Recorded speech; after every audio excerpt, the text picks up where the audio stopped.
हरे कृष्णा। जय श्री हरि। ओम नमः शिवाय। मैं हूँ वामिका और आप सभी का हमारे चैनल आध्यात्मिक सागर में हार्दिक स्वागत है। हमारी इन कथाओं को प्रेम से सुनने के लिए, लाइक करने के लिए और ढेर सारे कमेंट करने के लिए आप सभी को बहुत बहुत धन्यवाद। आज आप सुनेंगे मार्गशीर्ष मास महात्म्य का अध्याय 9। भगवान नारायण नारद जी से कहते हैं, संपूर्ण गोलोक का दर्शन करके उन तीनों देवताओं के मन में बड़ा हर्ष हुआ। वे फिर श्री राधा के प्रधान द्वार पर आए। उस द्वार का निर्माण उत्तम रत्नों और मणियों से हुआ था। वहाँ 2 वेदिकाएं थीं। हल्दी के रंग की उत्तम मणि से, जिसमें हीरे का भी सम्मिश्रण था, बनाए गए श्रेष्ठ रत्न मणि निर्मित किवाड़ उस द्वार की शोभा बढ़ाते थे। देवताओं ने उसे देखा। उस द्वार पर रक्षा के लिए परम उत्तम वीर भानु की नियुक्ति हुई है। वे रत्नों के बने हुए सिंहासन पर बैठे हैं, पीतांबर पहने हैं तथा रत्नमय आभूषणों से विभूषित हैं। उनके मस्तक पर रत्नमय मुकुट उद्भासित हो रहा है। विचित्र चित्रों से अलंकृत उस अद्भुत एवं विचित्र द्वार की रक्षा करते हुए द्वारपाल वीर भानु के पास जाकर देवताओं ने प्रसन्नता पूर्वक अपना सारा अभिप्राय निवेदन किया। तब द्वारपाल ने निशंक होकर उन देवेश्वरों से कहा, देवगण, मैं इस समय आज्ञा लिए बिना आप लोगों को भीतर नहीं जाने दूंगा।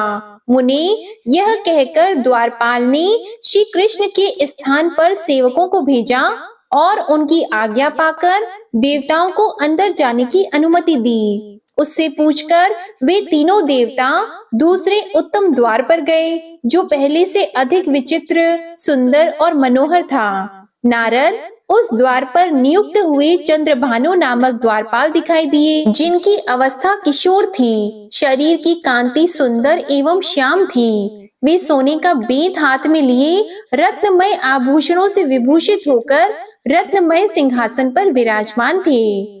5 लाख गोपों का समूह उनकी शोभा बढ़ा रहा था। उनसे पूछकर देवता लोग तीसरे उत्तम द्वार पर गए, जो दूसरे से भी अधिक सुंदर, विचित्र तथा मणियों के तेज से प्रकाशित था। नारद वहां द्वार की रक्षा में नियुक्त सूर्य भानु नामक द्वारपाल दिखाई दिए, जो 2 भुजाओं से युक्त, मुरलीधारी, किशोर, श्याम एवं सुंदर थे। उनसे पूछकर देवता लोग चौथे द्वार पर गए, जो उन सभी द्वारों से विलक्षण, रमणीय तथा मणियों की दिव्य दीप्ति से उद्दीप्त दिखाई देता था। अद्भुत एवं विचित्र रत्न समूह से जड़ित होने के कारण उस द्वार की मनोहरता और बढ़ गई थी। उसकी रक्षा के लिए ब्रजराज वसुभानु नियुक्त थे। देवता लोग उनसे मिले। वे किशोर अवस्था के सुंदर एवं श्रेष्ठ पुरुष थे। हाथ में मणिमय दंड लिए हुए थे। रमणीय आभूषणों से विभूषित होकर रत्न सिंहासन पर बैठे थे। पके बिंब फल के समान लाल होठ और मंद मंद मुस्कान से वे अत्यंत मनोहर दिखाई देते थे। देवता लोग उनसे पूछकर 5वें द्वार पर गए। वह हीरे की दीवारों पर अंकित विचित्र चित्रों से अत्यंत प्रकाशमान दिखाई देता था। वहां देवभानु नामक द्वारपाल मिले, जो रत्नमय आभूषण धारण करके मनोहर सिंहासन पर आसीन थे। इस प्रकार उन्होंने एक एक करके जब 11वें द्वार पर पहुँचे, तब वह अत्यंत विचित्र और अद्भुत दिखाई दिया। वहाँ सुंदर चित्र अंकित थे। वहाँ के द्वारपाल व्रजराज श्री दामा थे, जिन्हें राधिका जी अपने पुत्र के समान मानती थीं। वे पीतांबर से विभूषित थे। बहुमूल्य रत्नों द्वारा रचित रम्य सिंहासन पर आसीन थे और अमूल्य रत्नाभरण उनकी शोभा बढ़ाते थे। उनका रूप बड़ा ही मनोहर था। चंदन, अगुरु, कस्तूरी और कुमकुम से उनका श्रृंगार हुआ था। वे अपने कपोलों के योग्य कानों में उत्तम रत्नमय कुंडल धारण करके प्रकाशित हो रहे थे।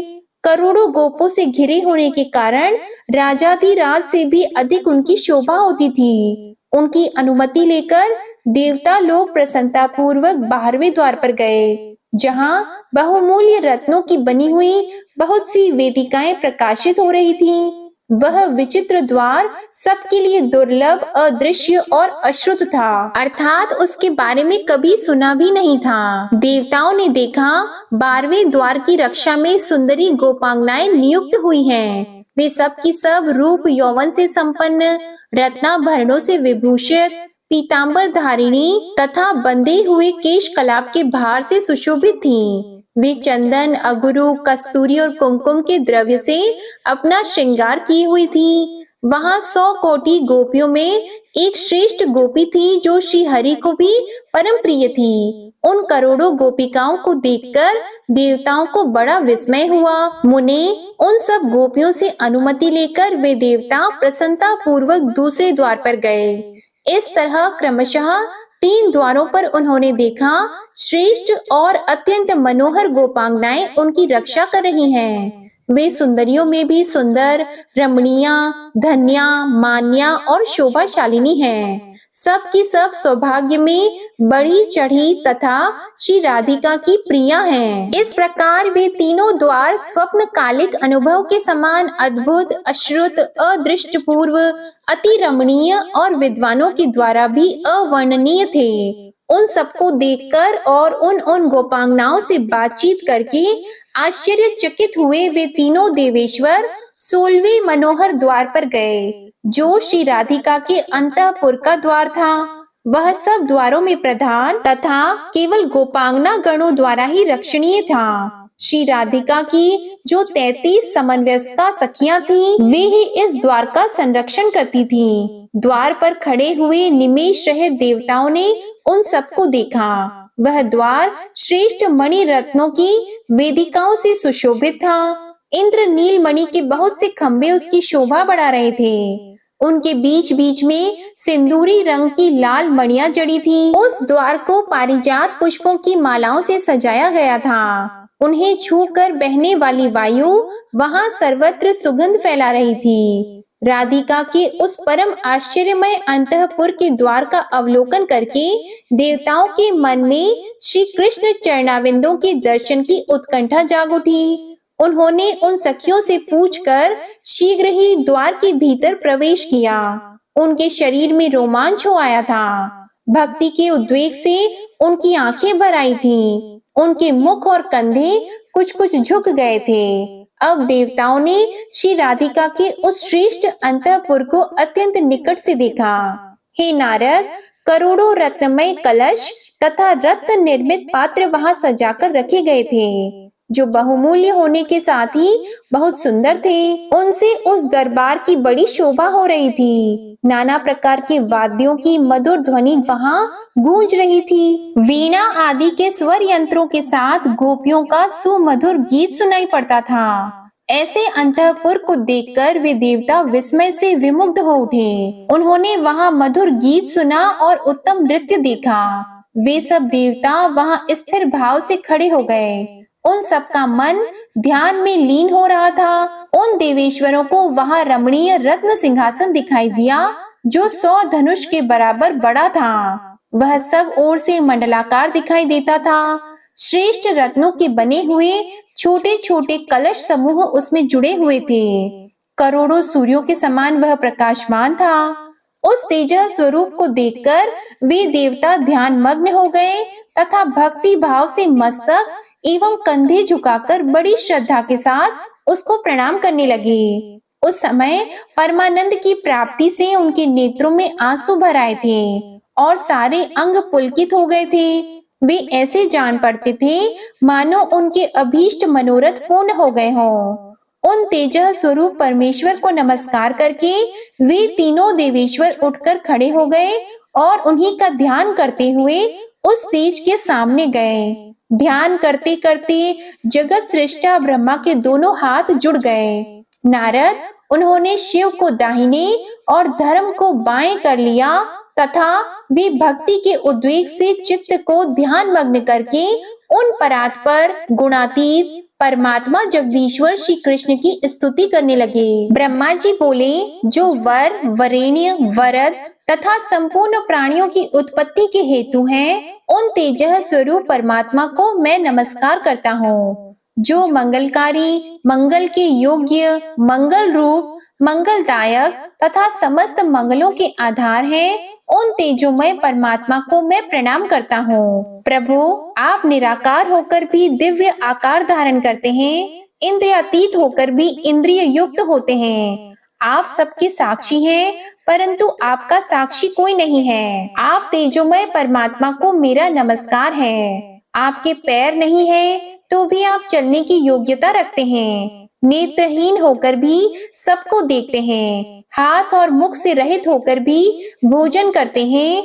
आप तेजोमय परमात्मा को मेरा नमस्कार है। वेद में जिस वस्तु का निरूपण है, विद्वान पुरुष उसी का वर्णन कर सकते हैं। जिसका वेद में भी निरूपण नहीं हो सका है, आपके उस तेजोमय स्वरूप को मैं नमस्कार करता हूँ। परमेश्वर, आपका जो परम सुंदर और कमनीय किशोर रूप है, जो मंत्रोक्त ध्यान के अनुरूप है, आप उसी का हमें दर्शन कराइए। जिसकी अंग कांति नूतन जलधर के समान श्याम है, जो पीतांबरधारी तथा परम सुंदर है, जिसकी 2 भुजाएं, हाथ में मुरली और मुख पर मंद मंद मुस्कान है, जो अत्यंत मनोहर है, माथे पर मोर पंख का मुकुट धारण करता है, मालती के पुष्प समूहों से जिसका श्रृंगार किया गया है, जो चंदन, अगरू, कस्तूरी और केसर के अंगराग से चर्चित है, अमूल्य रत्नों के सार तत्व से निर्मित आभूषणों से विभूषित है,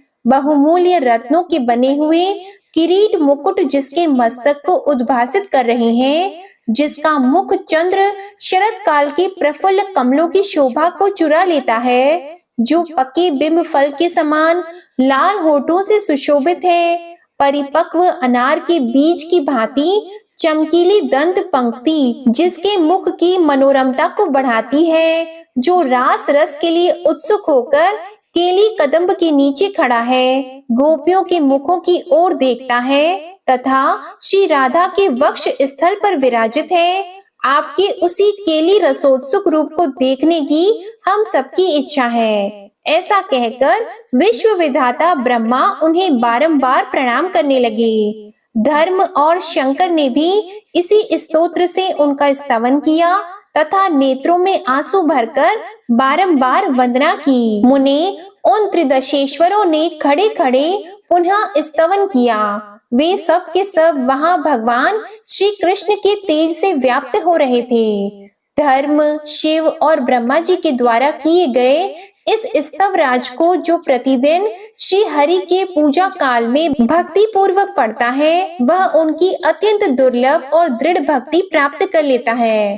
देवता, असुर और मुनींद्रों को श्री हरि का दास्य दुर्लभ है, परंतु इस स्तोत्र का पाठ करने वाला उसे पा लेता है। साथ ही अणिमा आदि सिद्धियों तथा सालोक्य आदि 4 प्रकार की मुक्तियों को भी प्राप्त कर लेता है। इस लोक में भी वह भगवान विष्णु के समान ही विख्यात एवं पूजित होता है, इसमें संशय नहीं है। निश्चय ही उसे वाक सिद्धि और मंत्र सिद्धि भी सुलभ हो जाती है। वह संपूर्ण सौभाग्य और आरोग्य लाभ करता है। उसके यश से सारा जगत पूर्ण हो जाता है। वह इस लोक में पुत्र, विद्या, कविता, स्थिर लक्ष्मी, साध्वी, सुशीला, पतिव्रता पत्नी, सुस्थिर संतान तथा चिरकाल स्थायिनी कीर्ति प्राप्त कर लेता है और अंत में उसे श्री कृष्ण के निकट स्थान प्राप्त होता है। अगले अध्याय में आप जानेंगे कि किस प्रकार भगवान ने देवताओं को अपने उस रूप का दर्शन दिया जिस रूप की प्राप्ति के लिए, जिस रूप की इच्छा के लिए देवताओं ने उनकी स्तुति की थी। अब सुनिए श्री कृष्ण चालीसा पाठ। बंशी शोभित कर मधुर, नील जलद तन श्याम, अरुण अधर जनुबिंब फल, नयन कमल अभिराम, पूर्ण इंद्र अरविंद मुख, पीतांबर शुभ साज, जय मनमोहन मदन छवि, कृष्ण चंद्र महाराज। जय यदुनंदन जय जगवंदन, जय वसुदेव देवकी नंदन, जय यशोदा सुत नंद दुलारे, जय प्रभु भक्तन के द्रुग तारे। जय नट नागर नाग नथैया, कृष्ण कन्हैया धेनु चरैया। पुनि नख पर प्रभु गिरिवर धारो, आओ दीनन कष्ट निवारो। वंशी मधुर अधर धरि टेरो, होवे पूर्ण विनय यह मेरो। आओ हरि पुनि माखन चाखो, आज लाज भारत की राखो। गोल कपोल चिबुक अरुणारी, मृदु मुस्कान मोहिनी डारी। राजित राजीव नयन विशाला, मोर मुकुट वैजंती माला। कुंडल श्रवण पीत पट आछी, कटी किंकिणी काचनि काछी। नील जलज सुंदर तनु सोहे, छवि लखी सुर नर मुनि मन मोहे। मस्तक तिलक अलक घुंघराले, आओ कृष्ण बांसुरी वाले। करि पय पान पुत नहीं तारियो, अका बका का गासुर मारियो। मधुवन जलत अगिन तब ज्वाला, भय शीतल लखतहि नंद लाला। सुरपति जब ब्रज चढ़्यो साई, मूसर धार वारी वर्षाई। लगत लगत व्रज चहन बहायो, गोवर्धन नख धारी बचायो। लखी यशोदा मन भ्रम अधिकाई, मुख मंद 14 भुवन दिखाई। दुष्ट कंस अति उधम मचायो, कोटि कमल जब फूल मंगायो। नाथी कली यहीं तब तुम लीन है, चरण चिन्ह दे निर्भय कीन है। करि गोपिन संग रास विलासा, सबकी पूर्ण करि अभिलाषा। केतिक महा असुर संहार्यो, कंस ही केस पकड़ी दे मार्यो। मात पिता की बंदी छुड़ाई, उग्रसेन कह राज दिलाई। महिषी मृतक छहो सुत लायो, मातु देव की शोक मिटायो। भौमासुर मुर दैत्य सहारी, लाए 8 सहस कुमारी। देवी मही तृण चीर सहारा, जरा सिंधु राक्षस कहि मारा।